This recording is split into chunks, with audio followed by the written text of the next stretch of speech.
included in the demo folder, so Okay. we don't have to get anything. These are all pictures I took in one of my trips to London.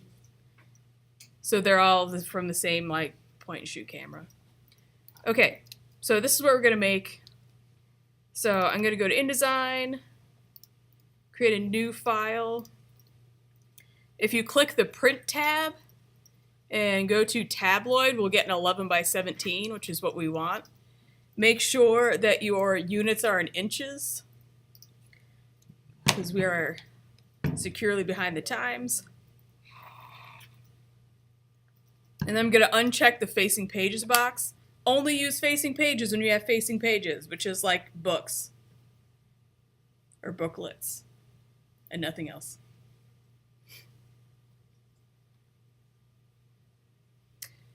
So I'm going to expand this bottom section called bleed and slug.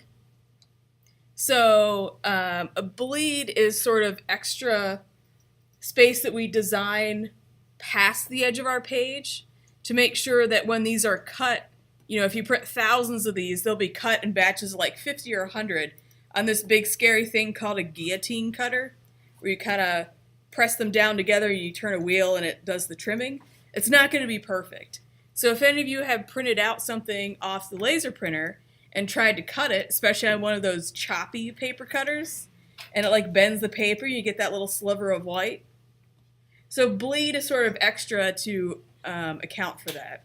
So anything that is printed commercially needs to have a bleed on it. So I'm going to click the up arrow once to give me 0.125 inch of bleed. And we'll be able to see more what this is once we have our document open. So this is standard now. So 0.125 is 1/8 of an inch. And that's on all sides. So anything that's borderless must also extend to your bleed line. So a slug is sort of like an extra bit you can put, I mean, on any side. You usually see it at the bottom. We also see it in video. So a video slug would have like the time code on it or something like that, and like information about the camera or like the, you know, time of day as opposed to like the time code of the video.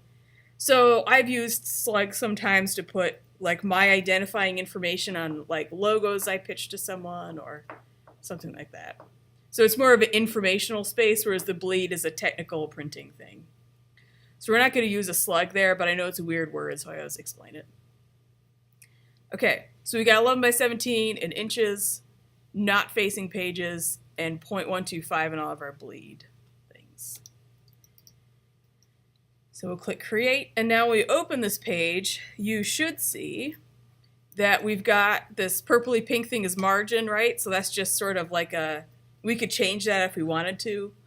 So it's just sort of like a safe zone thing. The white and black here is the actual edge of the page. That's our 11 by 17. And this red line is the bleed. So if I wanted to have a square in the corner, I would actually need to do this. So not just this, like square in the corner, but it needs to extend out to the bleed. So this would actually be printed on larger than 11 by 17 paper with little like crop marks, and then be loaded into the cutter, and this would be trimmed off. So it's like designing a little extra to make sure that it cuts and doesn't have the little white slivers on the sides. All right. So I'm going to hit Command 0 to get that in my page. I'm going to close my glyphs thing. And we're going to start with, just going to open this up for reference. So we're going to start with this picture here. So this is borderless on the sides and the top, so it's got to go to that bleed line. It can't just stop at the edge of the page. So I'm going to start by drawing a box because I know about like the page area I want this to cover. So we'll do another way of bringing images in later, but I'm going to start by getting my frame tool, which is the rectangle with the X in it. And I'm going to draw a frame first, and then I'll fill it.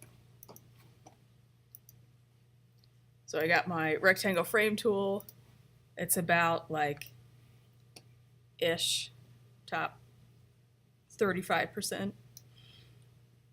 So while this is selected, I'm going to hit Command D, as in doggy, or that's the same thing as file place. Really recommend you learn Command D. It's something that you will use a lot. So you notice that I'm not dragging and dropping this photo. I'm not copying and pasting. I am placing it from a folder that's already organized with all my stuff for this project in it. So I'm looking for this one, ends in 6043. This image here. So this is actually the London City Hall. They call it the Onion because it's the UK and everything has a nickname. Tower Bridge is like right across you can like see the side of it back there. Okay, so when I find that image, I'm going to click Open. There I have it. So I'm going to go get my direct selection tool. And you notice when you hover over, does everybody see that brown border? So you've got a blue border, that's your frame, and then the brown one. So the brown one, because of the way we created the box and then placed the image in it, shows like the actual size of the photo. So it's important to think of this frame tool as a frame, and we can move the content around in it. So with the direct selection tool, anytime you have that brownish border, you can click and drag and sort of like recrop the photo. And I can also resize it. So I'm going to move it down about like this, and then I'm going to hold Shift and resize it up, making sure that I'm not distorting it. Yeah, how'd you do that again? Without taking the photo off the page, you moved the angles of it? Oh, direct selection tool? I got you. Yep. That's right, yep. And then you can move it. So direct selection tool, as far as like linked images, moves the content and not the frame. The selection tool will move the whole thing, or the frame and the content as it is, but the direct selection tool will move the content.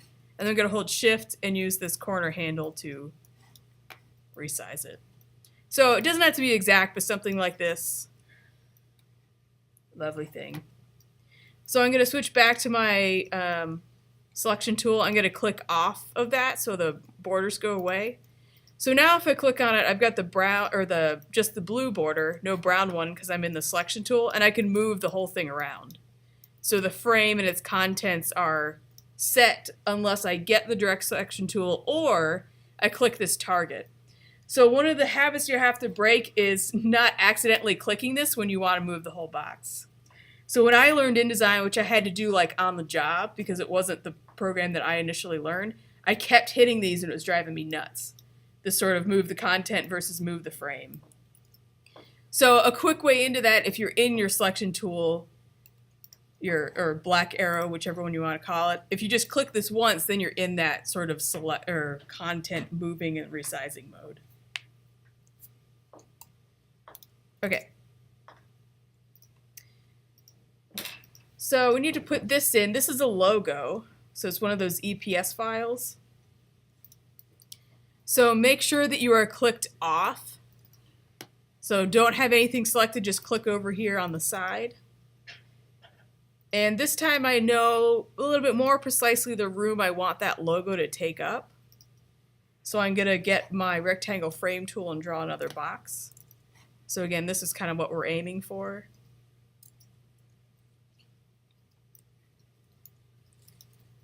And then when you have your box, Command D. And we're looking for this Greater London Authority logo. So EPS stands for Encapsulated PostScript. PostScript is sort of like a background language that's used in graphics. So actually when you print, it actually creates an EPS file that's sent to a printer. The printer decodes it, and your print comes out. Most printers anyway. Most good printers. All right, so I'm going to click Open. And because this was an EPS, it doesn't have the white background. It's see-through because it's just these letters and their colors converted to outlines. So I feel like I made this a little small. You may have maybe made yours too big. So I'm going to move this so that the L lines up in my margins, the top of the L there. So if I wanted to change the size of this, you would think I could just hold shift and change here, right? That only changes the size of the box and not the content. However, you should not change the size of the box, click the middle, change the size of the content. Oh crap. Go back out, change the size of the box. No. So I am going to hold shift because I want to constrain my proportions. I don't want to distort it. I'm also going to hold command. So shift and command, and then resize your box with a link in it, and the content and the box resize at the same time. Massive, massive time saver. So shift and command. Shift for proportions, command for the content, and you can resize both at once.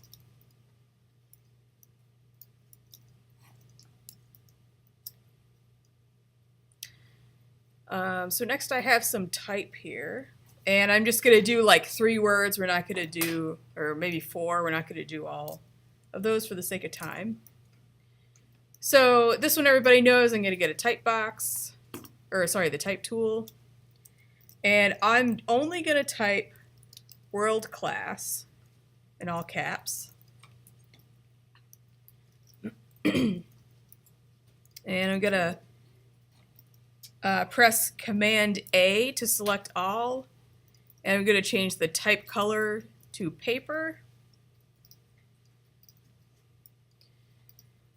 And I'm going to use that shortcut for type sizing. I think you remember this from before. So I'm going to hold Shift and Command, and then press the period key to make it larger.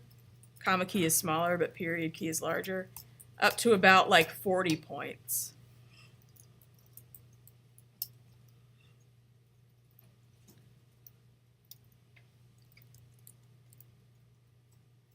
And then I'm going to change the font to, let's see, about Avenir Heavy. That'll work well. So it's a very similar font.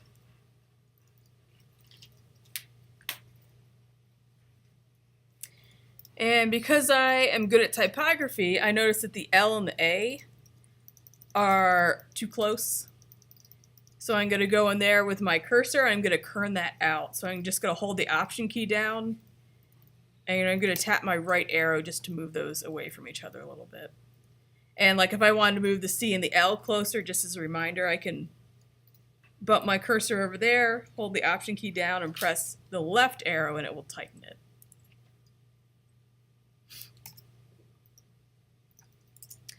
So over here I have these words that fade out. And in InDesign and most of the programs, we need to remember that effects apply to an object. So I can't highlight letters because letters are content, it's not the object. Just like our blue frame, it's blue because we're on layer 1. That's our object, and the link, the London logo, and the photo are content. So I can't highlight letters, which are content, go to effects. I can't do anything because it's content. So in order to get that fade out effect and still have it be editable text, I'm just going to duplicate text boxes. So I'm going to hold Shift to make sure it goes straight across. I'm going to hold down Option, and when you hold down Option, you get like a double cursor. Let me zoom in a little. Wrong one. Let me zoom in a little bit. So if I hold Shift and Option, that option gives me that double cursor that says I'm going to duplicate it. So I'm going to drag a copy right over.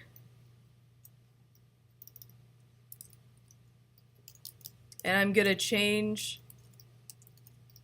the word to museums.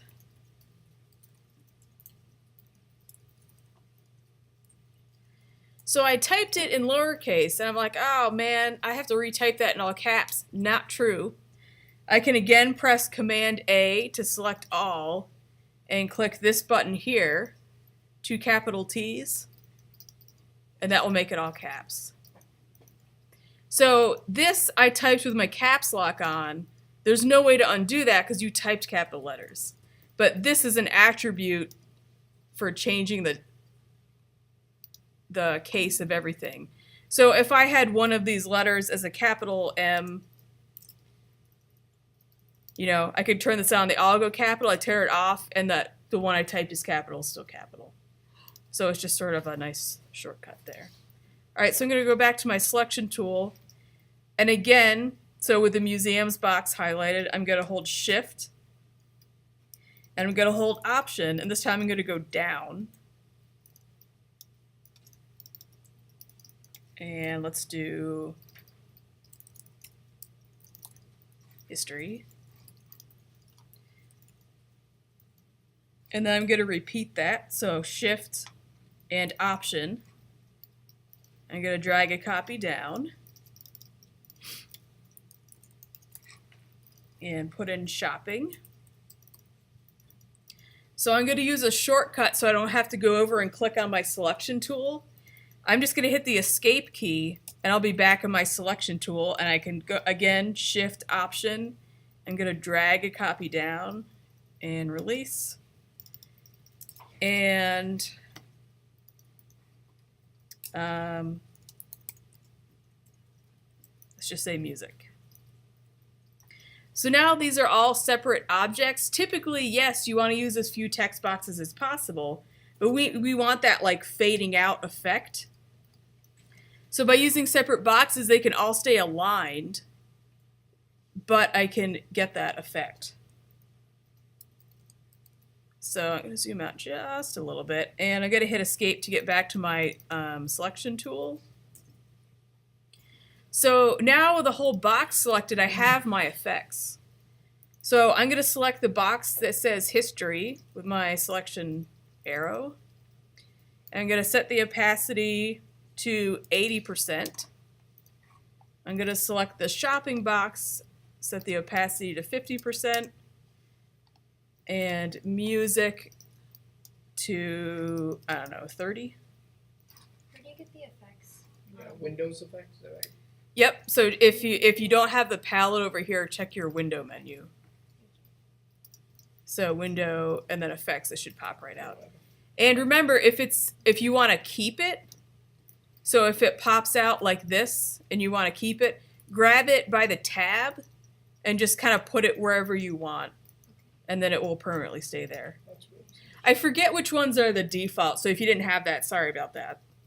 But if you ever lose one, it's in the window menu.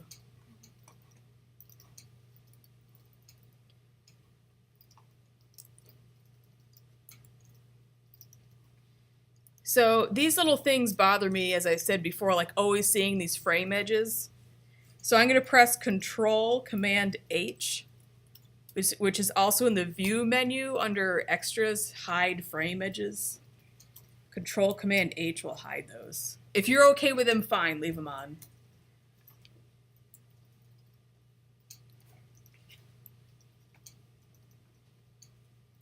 The questions so far?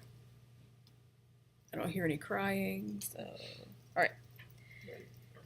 So let's go and I'm gonna hit Shift Command S to save this. I'm gonna save it inside the folder. And name it whatever makes sense for you, but make sure you save it inside that folder so your files stay organized. Sorry, what did you just say? I just saved it in the demo folder. And I'm going to take a look here. So next we're going to build this grid. And you notice its spacing is very exact. So we're going to be all up in that attention to detail. So in this case, I know that all these photos are the same pixel dimensions because they're just off a point and shoot camera, and I didn't crop any of them. And I want to show the whole thing, because when I take photographs, I tend to try to crop in the camera so I don't have to crop it later, because I'm weird and I like those challenges. So this time I'm not going to draw a box first. I'm just going to make sure I'm in my selection tool and just click off to the side, just to make sure nothing is selected. Because if I have a box selected and I do like file place, it's going to replace that content with the new link that I put in there. So I want to make sure that nothing's selected so I don't accidentally replace a picture. So with nothing selected, I'm going to press Command D, same as file place, and I'm going to look for 6823. So this is a photo taken inside the V&A, which is the Victoria and Albert Museum. Pretty glorious building.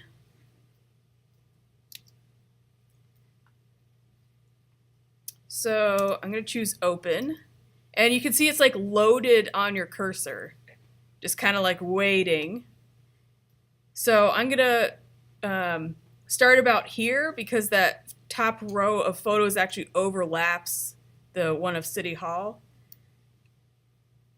And I'll make it about that big. So my numbers there, the X and Y numbers, if you can't see them from back there, say like 24 or 25%. Somewhere about there will be good. So on my whole page, sort of proportionally, this is where I'm at. May end up editing this, but we'll see. Everybody got that photo in? Everybody's V&A? All right. So looking back at this, there's 3 photos of the exact same size, evenly spaced. So in order to do that most efficiently, you actually already know how to do this because we kind of already did it at the top. I'm going to hold Shift to make it move perfectly straight when I drag, and I'm going to hold Option so that it copies. And I'm going to drag one over and then let go, and then I'm still holding Shift and Option. I'm going to click and drag again so that I have 3 of the same photo. So I'm going to move this one over just to, make another point. So I want to make sure these are evenly spaced. And like I can hold Shift, and sometimes you get little green helper things that will tell you that they're perfectly aligned, or perfectly spaced and aligned. So mine are slightly not. So I'm going to select all 3. So I just click and drag this box to hit these 3 items. And I'm going to make sure that they're aligned on the bottom because I moved one of mine off just to make this point. So I'm going to align their bottoms. I could also do tops, I guess. And then I'm going to click this button, which is Distribute Horizontal Centers. So I click this one to align them, and then this one. So this one will make their spacing perfectly even. So this works well because I know all these boxes are the same size because they're all copies of each other. So I know this is going to work perfectly. If you have different size things, it will not work. But because they're all the same size, it'll work. Question? Which button did you press to make them equidistant? That one. Oh. Distribute horizontal centers. Okay, thank you. So I'm going to flip back here. So these photos are the same width, but the spacing is the same. They're just shorter. So I'm going to select all 3 of these. So I'm just going to hit all 3 of those. I'm going to hold Shift. I'm going to hold Option. I'm going to drag all 3 down till like the grid spacing looks even. So that I have my full grid of 6, and then I'm just going to shorten. Well, I'm going to shorten them a little bit. Don't get them close because I'm going to use that to show you something else. So I've kind of roughly laid my grid out with just the one image. Now all we have to do is just swap the images out, and that whole section is done. There's not, I've got all my content. I'm just laying it out, putting it in. And by using, holding Shift and Option and laying everything out and aligning it, it's saving us a lot of time. So we need to find this image. So I'm going to select this top row middle image. And it's already got a link in it, but I'm going to press Command D. So remember I said before that they would be replaced, and that's because this checkbox is a default which says replace selected item.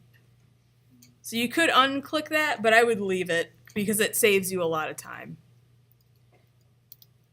So 6753 is this image. So this is inside the London Museum of Natural History. And they call this the cocoon. Inside there's a whole bunch of dead bugs. But it's more interesting than you would think. So I'm going to click open. And then I'm going to go to the next one. And 2811. So this is inside the British Museum. This is like the reading room. Probably seen pictures of it before. Some school youths up to no good. So, and again, I know that these photos are all the same size. So that's why, that's the key to why this works. You could certainly do it with pictures that aren't the same size. They would just, you know, maybe not perfectly fit as well. So if I click on that little target thing, I don't see a brown border outside because the box that shows me the size of the image and the frame of the image are the same thing. But if you look real close, my anchor points turned brown. So that lets me know that if I went up here and held shift, I could, you know, zoom in and crop that picture differently. But they're just currently the same size. All right, so let's go to our bottom row. I'm going to click on the first one, hit Command D. And that is Tower Bridge. Not London Bridge, it's a Tower Bridge. London Bridge, super boring. So that's 6048.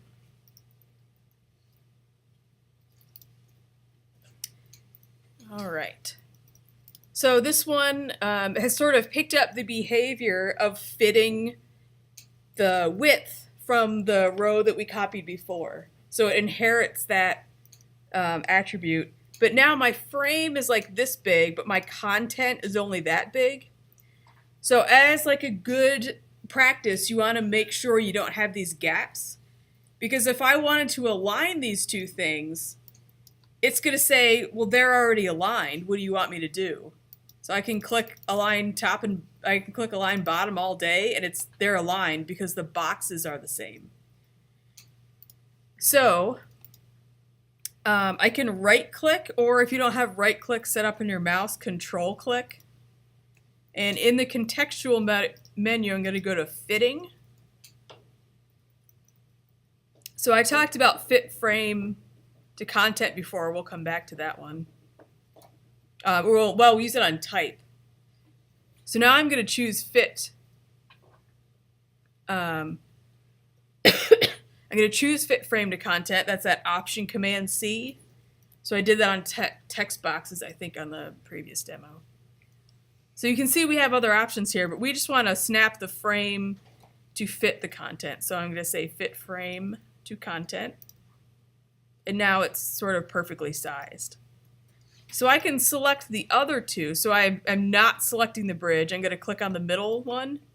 I'm going to hold shift and click on the third picture. And then I can resize those boxes, and it should sort of kind of like snap in when I get close to the bottom of the one that I resized.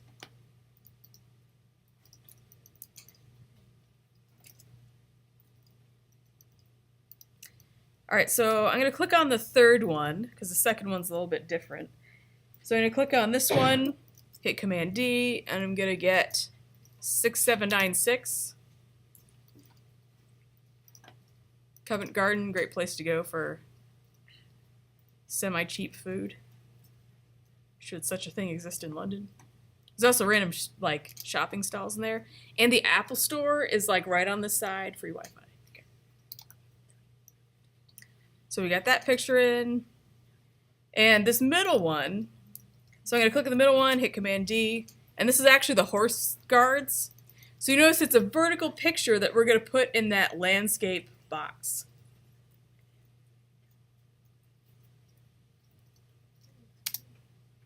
So that's 6742. And to see the picture larger, I'm just tapping the space bar like you can in the Finder. So 6742. So this isn't really, I'm more interested in the horse than I am with like the people and their fancy stuff. So I'm going to click on that central target thing so that now I'm controlling the content and not the frame. I'm just going to press the up arrow. I'm going to move the content up in the frame. I'm just going to cut the guys' heads off altogether.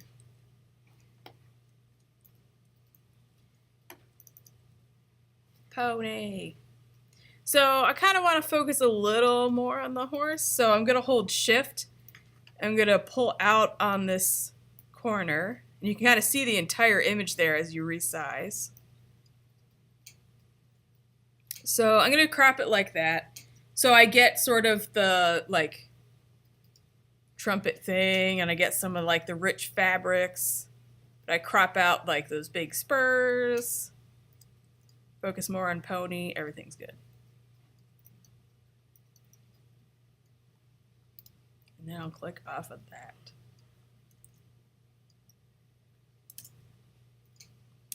So at the bottom here, we've got this logo and then we've got this text. So I'm going to start with the logo. And I'm going to make sure that I've clicked off of everything. So just click down here or on your on the side of your page. Press Command D. And so I found this really outdated London tourist board logo. So this is like a lesson in what not to do. Like, abstract people and logos are done. Those days are over. Let's not go back. But these also make a crown. So I was like, kind of don't like that that's sort of clever. All right, so grab that file and click open or hit return. And I'm going to drag a box for that. So the other element here is text in a box. So if you go back to your folder, that's where this London copy. So copy is another word for text that's been written to put in ads usually. It's also called copy. So I'm just going to double click it and it will open in text edit. So like our other demo, you just need to copy the text and then you can quit right out of text edit. And with nothing selected, I can just press Command V to paste that in.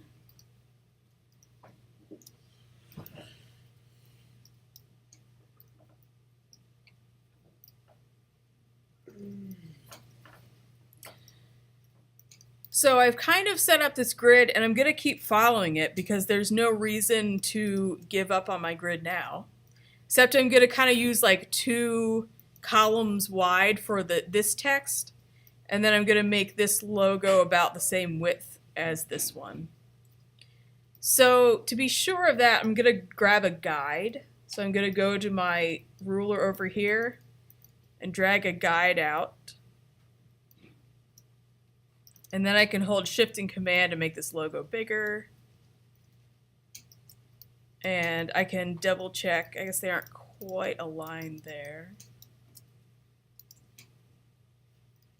And I could drag another guide for this side as well. So this part of the poster is like the up close information. Does it need to be read from far away? So I want to draw people in with all this stuff at the top, and they can come closer and read this. So I am gonna make it a little bit bigger. So I have the box selected with my selection tool. And I'm gonna do Shift Command and the period key twice. Yeah. So I do have 1 hyphen in there. I can go over to my paragraph panel and uncheck hyphenate, and it will kind of turn those off. How'd you make the text of the entire box? I use that shift command and then the period key to make it bigger. I use that shortcut. So I ended up with my type about 16 points.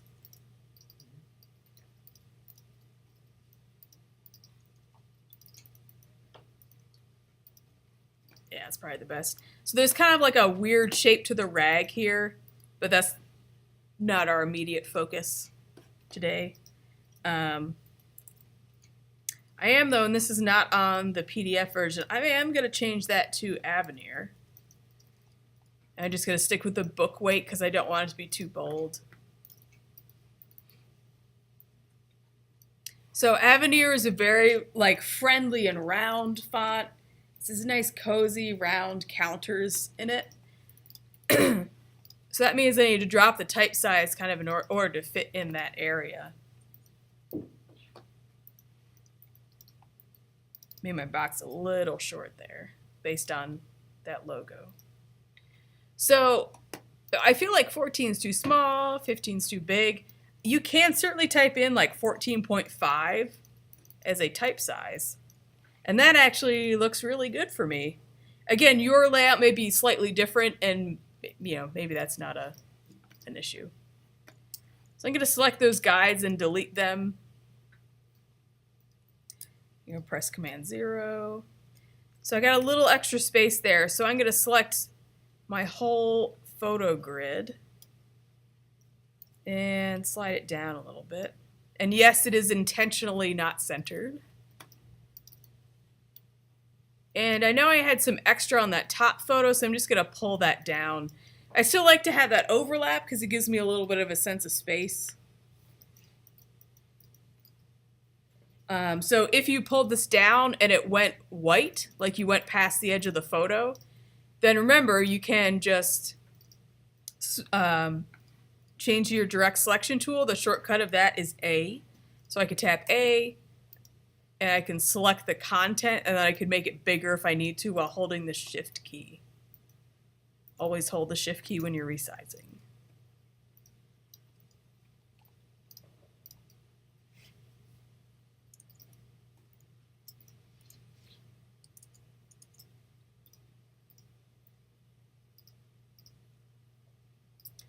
So that is the poster. Are there questions?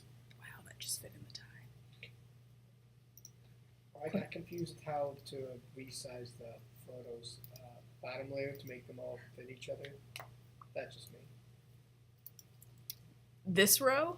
Yeah, I didn't know how to put because every time I tried to put the horse in the form one on the right, bottom right, every time I tried to make the photos smaller, it kind of made the picture, all the frames smaller themselves. Does that make sense? All the frames got smaller? Well, yeah, like they were the right size, but the photos were smaller than the bridge.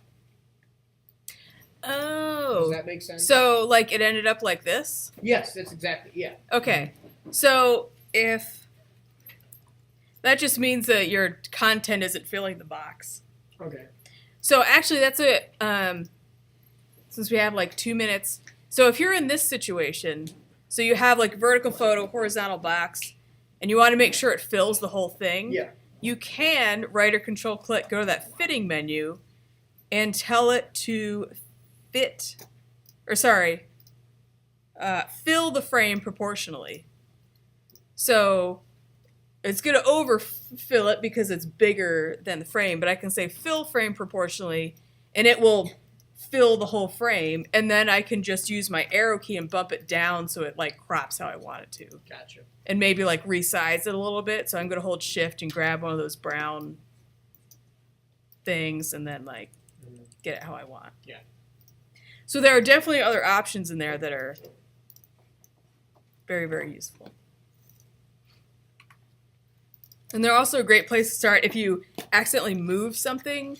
It's very tedious to resize content and everything. So just use those fit options.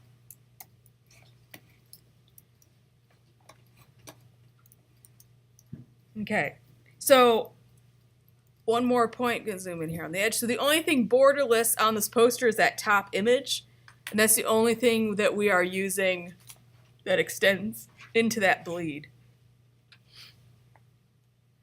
So if at the bottom, say I wanted to have like a stripe of color, that would need to extend at least to the bleeds or further. So last thing I'm going to do, so I'm going to press Command S to save that. Well, that was a little much. And then Command E to export. And I'm going to stick with the Adobe PDF print format. Always use print. Interactive is a different beast you'll learn about later. So PDF print. Notice also you can export JPEGs, PNGs. Those will sometimes be useful. We'll learn about EPUBs in another class. So I'm going to save it in that same folder, and I'm just going to stick with the high quality print preset.